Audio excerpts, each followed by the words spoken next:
Okay, diretso. Ay. Parang Yanmar ah. Okay.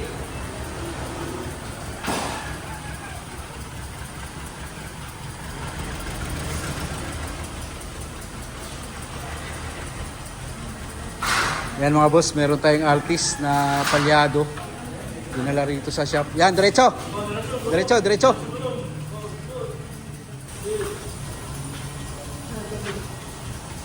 Okay, pabukas ka, Jay. Start ulit.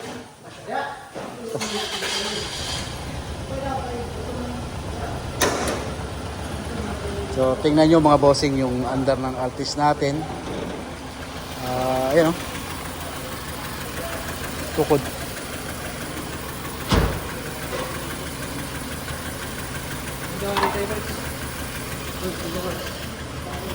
Palyado.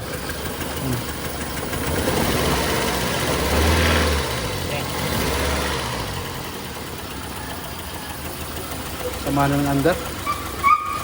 Tapos naglalangis dito.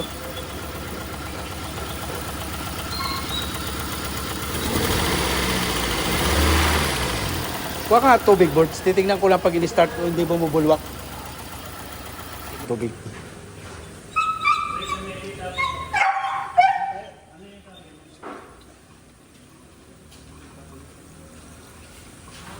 Tagas ba to?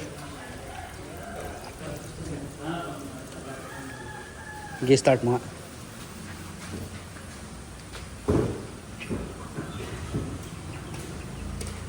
Yeah.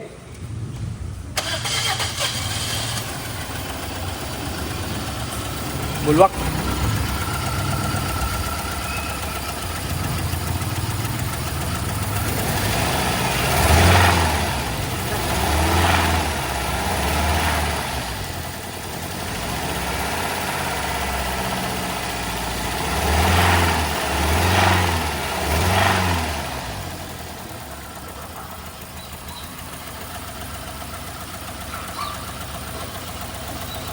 Lalaman talaga ito pagka binuksan natin yung head. Bulaw. Tapos malagkit na yung tubig. May langis. Top overhaul. Palyado na.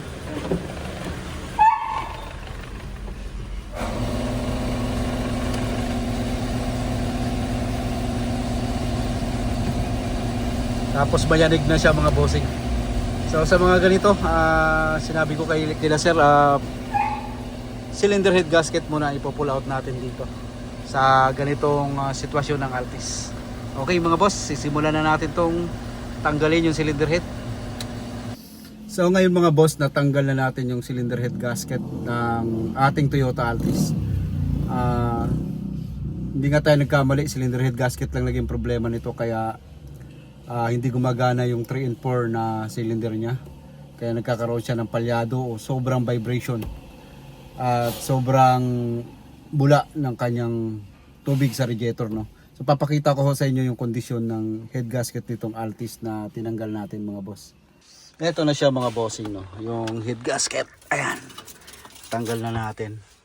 Kung mapapansin nyo, kaya namin nahatulan ng head gasket, kinompression test namin mga bossing. Ayan o. Putol-putol yung... Ayan o. Ayan, putol. Ayan, putol-putol yung sa may pagitan ng combustion chamber niya. Kaya sobrang kalug. Pag mga ganito kasing problema, pagka may putol yung head gasket nyo sa pagitan ng combustion, kala nyo parang barbula rin ang nagiging problema. Nawawala ng compression o naglo-lose compression din yung bawat cylinder niya pagka putol po ito, no, yung head gasket. Kaya sabi ko nga sa may-ari nito, bago namin pinakalas yung cylinder head, so kinompression test ko muna. At sabi ko sa kanya, maaring head gasket yan sir, ang pinaka problema niyan. Kasi loss compression yung dalawang cylinder mo. Tama nga tayo pagkalas natin. Ayan, head gasket. Kasi pagka engine valve kasi medyo magastos. Pagka engine valve ang may singaw, buti cylinder head gasket lang at naiwasang mapalitan yung kanyang engine valve. So titingnan natin yung andar mga boss.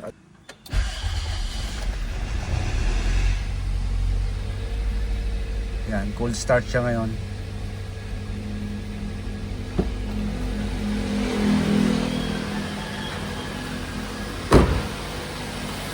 Ay, naka-cold start siya. Matiling na yung andar niya. Yan.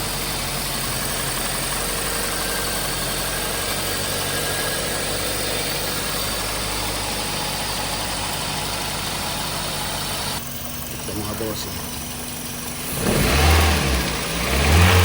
Yan, nag-automatic na. Yung ating pan. Yan.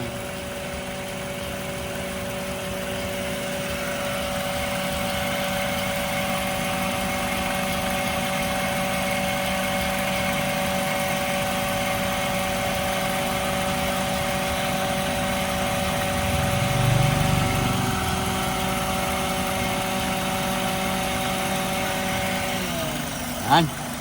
Okay. Solved na. So dito sa amin mga boss, kung ano lang yung pinakasira talaga. So yun lang po yung pinapalitan namin. Tulad nito, akala nung mayari engine valve na naging problema kasi loose compression nga yung 3 and 4. Pero sabi ko kay bossing, pag cylinder head gasket lang ang naging problem yan, ay mas mababa yung aabutin ng kanyang altis, o mababa yung babayaran niya. So tulad dito, head gasket nga lang, kaya head gasket lang pinalitan natin. So kami na nag-replace ng engine block tsaka cylinder head nito mga bossing. Kaya nakatipid talaga yung may-ari nito. Asa na ba yan? Yung coil natin na pinalitan na ito, may biyak. Ayan, may biyak na, basag na, kaya pinalitan natin. Lumalabas na yung kuryente rin dito. Yan, tapos yung BBTI nya, ayan. So ngayon okay na siya mga boss. Ayan. Dati sobrang vibration ito, ngayon okay na. Pwede nang kunin ng may-ari etong kanyang Toyota Altis.